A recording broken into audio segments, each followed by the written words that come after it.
Ho, ho, ho, and welcome to this edition of Arts Alive Film. My name's Tony Lindsay. And I'm Tony Lloyd. And on tonight's show, we'll be spending another night at the museum with Ben Stiller and co, discovering the secrets of the tomb, before pitching up with Jim Carrey and Jeff Daniels for Dumb and Dumber 2. I like it, come on. This way.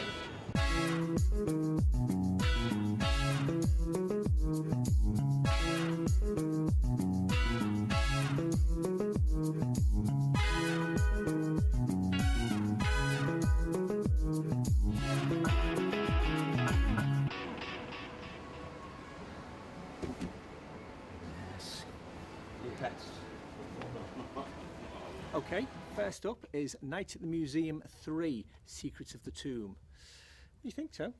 I absolutely love this film. I really did. I think it really, even though it's a third part, obviously it's of the trilogy, there's a two-found sadness to it, isn't there? Of course. You've got Robin Williams in his last role. And you've got obviously Mickey Rooney, of course. Mickey Rooney appears back in this one from the first one, so he cameos with Dick Van Dyke at the beginning, which is nice, really. And for this one, the location is London. Yeah, they moved to London for this one to bring in Ben Kingsley as the Pharaoh. Yeah, because the magic tablet which brings all the artefacts alive, something is happening to it, and the answer lies in the British Museum, of course. Of course. Yeah, a nice ending to a really nice trilogy. Lots of belly laughs. For me, it's not out and out, funny. It's nice. It's good family entertainment. It's well produced. The production values are high. The performances are great. Ben Stiller is Ben Stiller. But there's lots of fun to be had here. And I know my kids love the Night at the Museum trilogy, but that's what it is. It's good family entertainment. Yeah, it's another adventure with friends that you already know, isn't it? The monkey's back, the slapping monkey's back. Dexter, he's back. But the whole thing, it just... everything's gelling now. You got your Steve Coogan, Owen Wilson. It's like a history of comedy, this film. I mean, we've got Mickey Rooney, Dick Van Dyke, Robin Williams, Ben Stiller, Steve Coogan, Ricky Gervais is back. Very good, doing a really good turn. Yeah. And then we've got the young lady. Rebel Wilson, who turns in a really good performance. Australian girl doing a good British accent as a security guard. And there's a again, I don't want to put it off because it is a great family movie. You can come, it's a perfect Christmas film, but there's a certain sadness to it. One with the story, which we can't really tell you. But the ending. This film has its cake and eats it.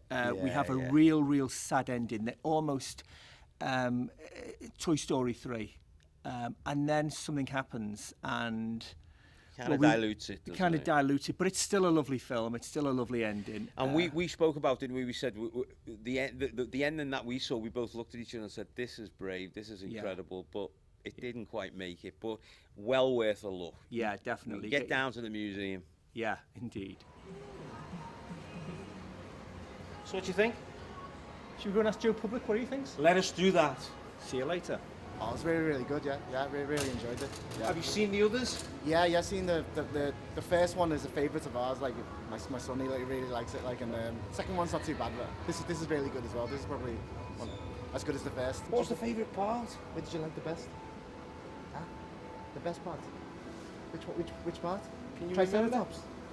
The Triceratops. Here we go, number 10. Great.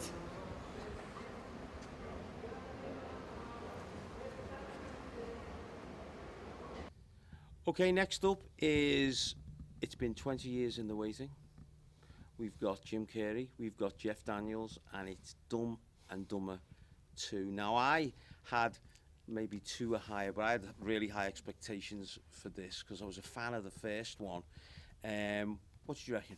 Yeah, fan of the first one. Farrelly Brothers, always good value for money. Yeah. I'm a big fan of Something About Mary. Absolutely. Shallow Hal, and of course the original Dumb and Dumber. 20 years, I think they've left it a little too late, folks. Absolutely, yeah. We sat with I mean, it's packed out. We sat with a group of young people, packed, but I didn't really raise a massive belly laugh. I just don't know. No. There's a little bit of nastiness crept in here somewhere. Yeah. Into the comedy. I find it a little insipid as well. You know, there weren't that many. Well, obviously there were supposed to be that many laughs, but the audience themselves didn't respond that well to it. I mean, this is going to sound really prudish, but the gross out stuff is that. I mean, they managed to pull it off in the other stuff. In this, it just makes. I don't know, it makes me feel a bit Is it because we're 20 years older? I don't know. But Jim Carrey and Jeff Daniels are certainly 20 years older, and they're showing it. And is it as funny for two middle-aged men to be doing the things they were doing as it was 20 years earlier when they were young men? I mean, you had the prequel, didn't you? Enough Dumb said and about Dumberer. that. Yeah. That was a strange one. Yeah. So they visited that universe again. It just seemed, I don't know, it just seemed like that universe didn't exist now. I think that what it was there was a lack of heart in it, you know? In Farrelly Brothers, there is that tremendous... I know they have gross out and this silly comedy, but look at Shallow Hal, look at Something About Mary, there is heart. Dumb and Dumber, one. You know, there's a softness there. Ultimately, yeah. And I think that's missing here. I do. I think this is done because they basically wanted to just do it, make some money, and but do you think that is comedy in general at the moment? It's sharp. Well, who are the comedy greats at the moment? Is it Will Ferrell? Is it Adam McKay? Is it Absolutely. Yeah, I mean, these guys are lagging behind. The thing is, they've got they've got the target audience there from 20 years ago, and people were pouring in for that. It's a what do we know? It's a phenomenon. It's a box office hit in America, and obviously it was packed when we came. Yeah. But for myself, and I know we've spoke about this, it didn't really hit the marks. No. Did it? And to see Kathleen Turner in the middle of this, Kathleen Turner, folks, from Body Heat, Romance in the Stone. Absolutely. Oh, it's so sad to see her turn up in something like this. Yeah. So reservations about recommending this. Yeah, but I mean, if you're a big fan, you'll obviously want to go and seek it out, but just or revisit the original. Or revisit the original, absolutely. Yeah. Have a look at their early canon of work. Yeah, indeed, yeah. And I didn't like it a lot. It was funny. It was easy to watch. Didn't have to really think about what we were watching, so it was quite fun. I liked it a lot. Stupid as the first one, yeah. Have really you seen the good. First one? Yeah. Have you seen the first one? Some, not much. Some of it, yeah. Favourite bit in the film? Where they fart into the back of the hearse, that's probably the favourite, or the fireworks in the bedroom. The bit where he set all the fireworks in that fella's room, that was fun. I missed that bit with the toilet. What's your favourite bit? When they keep out pushing them in the bush and laughing.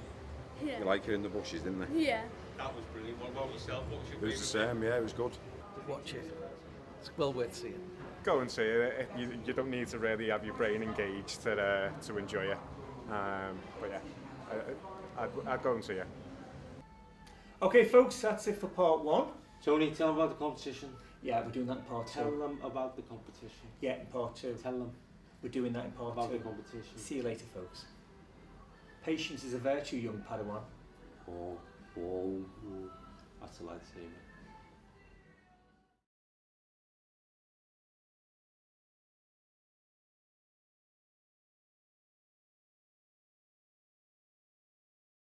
And welcome back to Arts Competition. Alive. Welcome back to Arts Alive Film. Now, we have a competition. Odeon are releasing the Disney, the next masterpiece, Big Hero 6, in the new year. We have 50, count them folks, 50 tickets to give away free 2 weeks prior to that screening. Okay, now all you have to do is answer one simple question. One simple question. And I will now hand it over to my friend here. Okay. What is the name of the snowman in Disney's Frozen? That is the question, Tony. Okay, you got that, folks? Do you know it? Yes, I know it. Good. I know it. Yeah. You so can't get a ticket. You can't get a ticket. Stick that down on a postcard. Send it in. We'll give you the address later at the end of the show. and you might find that you are the proud owner of a couple of tickets to see Big Hero 6. And we've seen a preview, haven't we? And it looks amazing. Fabulous. Okay, so moving on, DVDs. Right. What are we looking at first? Sex Tape.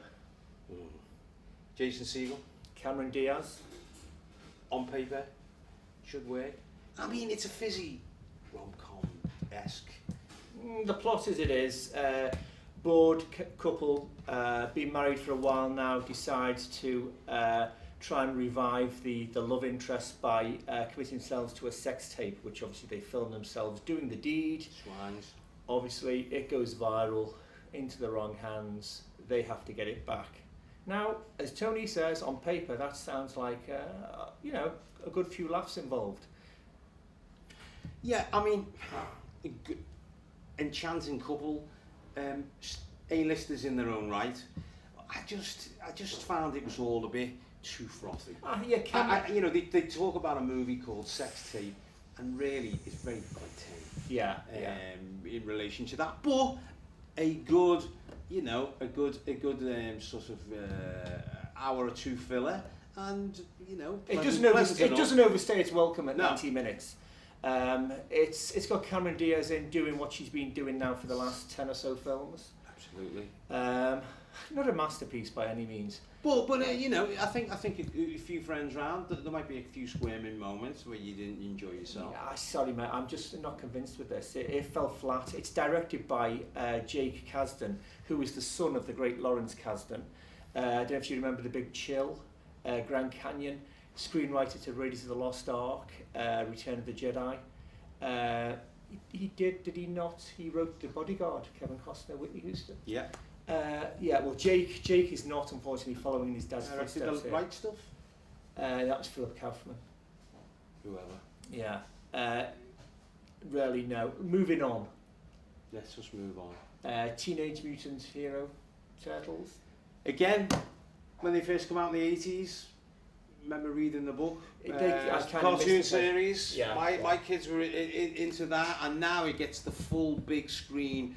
Michael Bay, executive produce. Well, a bit. I think more seeped in of Michael Bay. The whole thing seems explosion every 5 minutes. The narrative does not sit still for this, folks. It is one explosion after another, as you expect. Fight, wisecrack, explosion. Yeah. Explosion, wisecrack. But I have to admit, it kind of works for me because, as I say, I missed the Turtles the first time out. This kind of fits in quite nicely with the groove, the current groove for superheroes. Absolutely. The CGI, the effects are absolutely amazing. The story is obviously, you know, of a type. It's but it'll keep the kids entertained. So stick this in the stocking over Christmas, and I think. If anything, he gets the name of some really good artists on the lips of some children. Who are they? Artists, yeah. Megan Fox comes back after a hiatus. So what's the story with that? This is the same Megan Fox who in an interview called Michael Bay Hitler. Yeah, absolutely. They fell out in a big way, but obviously they've made up. She's once again his muse. But you know, yeah, as I say, the kids. If you like your films loud, brash, fun. Yeah. It's fun. You could do no wrong. Yeah, okay. So, Cowabunga! Cowabunga indeed. We've also got a couple of other DVDs coming out over the Christmas season. We've got Guardians of the Galaxy. Brilliant. Absolutely amazing. Check that one out. Chris Pratt and Zoe Saldana lead a group of misfits, including a talking raccoon and a talking tree. Directed by James Gunn. The amazing James Gunn. This is Spielberg meets Tarantino meets George Lucas. I think when I first watched Guardians of the Galaxy, it was I didn't know what to expect. I had no preconception about Marvel's biggest gamble yet, and Absolutely. It pays off. It's warm, funny, exciting. Yeah. It has a genuine heart to it. Yeah. It won me over completely. Chris Pratt graduated to leading man on this, and he does a sterling job as well. And there's some great jokes. Yeah. I loved it. Okay, so moving on, we've got Lucy. Luc Besson. Yeah. Not the biggest fan. High concept. Very high concept. Nikita. What was the other one? Leon. Talking about the myth of, you know, we only use a certain amount of our brain power, and if we were allowed to use the rest of it. Yeah. I don't know what happened to me, but And don't worry, folks, if you don't understand that, there's plenty of exposition the whole way right through this movie. Oh, for you you'll to be pick up on. signposted through the Morgan whole thing. Freeman will help you out. But yeah, frenetic editing as per Luc Besson, but no, not one. What about Planet of the Apes? Planet of the Apes, Dawn of the Planet of the Apes, Awesome. intelligent sci-fi, go and see it. Story hasn't moved on that much since the first one, but it does what it says on the tin. It's clever, imaginative. And looks incredible. The CGI is out of this world. Check that one out, definitely. Absolutely. So are you? I don't know, I mean, you know, think Christmas, I want to see some big Christmas films on the big screen. The classics, It's a Wonderful Life, you know, that kind of thing. Miracle on 34th Street. And I can make it happen. How? I can. How?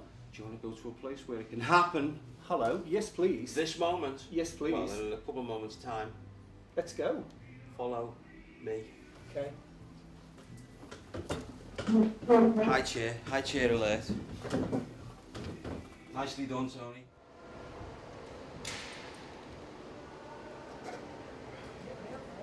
You know, you keep saying that. Voila. Fact Picture House. You want to see Christmas films? Yes. Do you want to see how they should be seen? Yes. Well, follow me. Yes.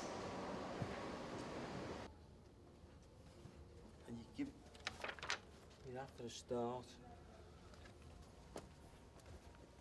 Come on. Okay, so what have we got? Okay, you wanted Christmas films. I wanted Christmas films. He wanted Christmas films, and I'm going to give you Christmas films. What about It's a Wonderful Life? It's a Wonderful Life, the best Christmas films, folks. Frank Capra at his best, Jimmy Stewart, Donna Reed, Small Town America. You don't get any better than this. This is part Charles Dickens, part film noir. It's the film that Gremlins was. Paid homage to. Gremlins. Gremlins Town was Joe Dante's Gremlins was based on Bedford Falls. There's Back to the Future. There's small little homages in the shown on TV. Back to the Future, massive one. Absolutely. Even as far as Red Dwarf, the Dave Lister character, played by Craig Charles, is obsessed with It's a Often Wonderful imitated, Life. never bettered this film. And the thing about it is, we tend to think of it's become. You hear the title, It's a Wonderful Life, and it's that good feeling. And Yeah. it is a good feeling, but it's quite a dark journey. It does go dark, to get folks. there. It's got a heart of darkness, yeah. And then, of course, we get the upbeat ending. But yeah, okay, go on. What else? Well, what else we've got? We've got Will Ferrell in Elf. Elf. Oh, cool. What cool. a film! You got James Caan. even him. Yeah, yeah. I mean, I think this is the nearest we've got to a modern cinema Christmas classic. Elf. Yeah. Jean Favreau directs. John Favreau directs. What I love about this, it's Will Ferrell's his sense of innocence. Yeah, yeah. The absolutely. scene where he sees Santa. in the Santa's show. coming! It's me, it's me. It wins you over. And I think a true test of a Christmas film is you don't just watch it at Christmas. No. This works all year round, as does Absolutely. the others. But we at so- home, we do save this for the Christmas week because Yeah. it is a good Yeah. one, folks. You should see this. Anything else? We have got The Muppets Christmas The Carol. Muppets Christmas Carol with good old Michael Caine. How Many Sleeps to Christmas? My children still talk about that now, and that's straight from there. You've got music, you've got Michael Caine as Scrooge. Yeah, what Michael Caine, more do great. we want? What more do I want? What more do I want? Have You got any want more? What? I want more. More? More. More? Well, what are you, Oliver? It is Christmas. Listen, what we have got. Now, this is a special event. Still showing us the sci-fi season. 2001: A Space Odyssey. On the big screen. On the big screen. I saw this when I was 8 years old. My dad took me to the Futurist here in Liverpool. I was 8, and you know, going to the Jupiter in the Infinite when you're 8's not. Well, I got to tell you, Tim, what I'm I saying? saw this at Fact a couple of weeks ago, and it is phenomenal. You know, it's been hailed as the You're best, one of the excited, best. aren't you? I am excited. It's been hailed as one of the best films ever made, and it really does live up to that.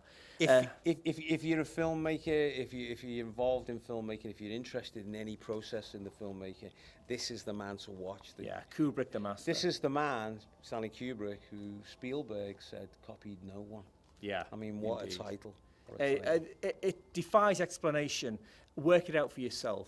You know, there are many answers to the riddles it poses, but it really is worth sitting in for 2.5 hours. Superb cinematography. But that aside, the thing was designed to be projected big. Yeah. And to see it as a visual experience. He is worked unbelievable. alongside NASA engineers for this. It's Well, I showed it to film students about 4 years ago, and most of them, and they were young, but most of them thought it had been filmed in the late 80s, early 90s. yeah, timeless. It Timeless, looks absolutely incredible. timeless. Superb. Well, that's fine. Happy? I'm very happy. Sure? Yeah, definitely. That's my Christmas wrap. Has your little sock been filled early? It certainly has. I bet it has. It certainly has, folks. Well, folks, that's it for this week. And don't forget, if you're going to enter the competition, the email address is on the screen. So get those entries in now. So, it's a Merry Christmas from me. And it's a Happy New Year from him. Good night. Good night.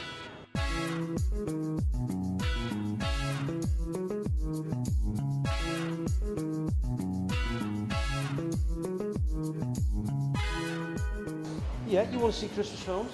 Yes. You want to see them project... Oh. Yes.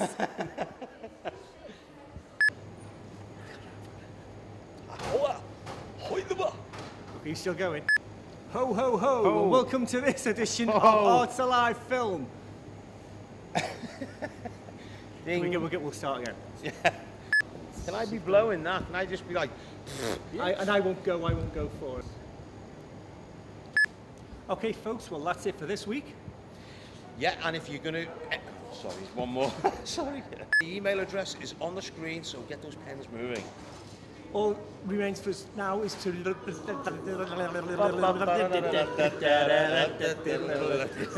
Get you.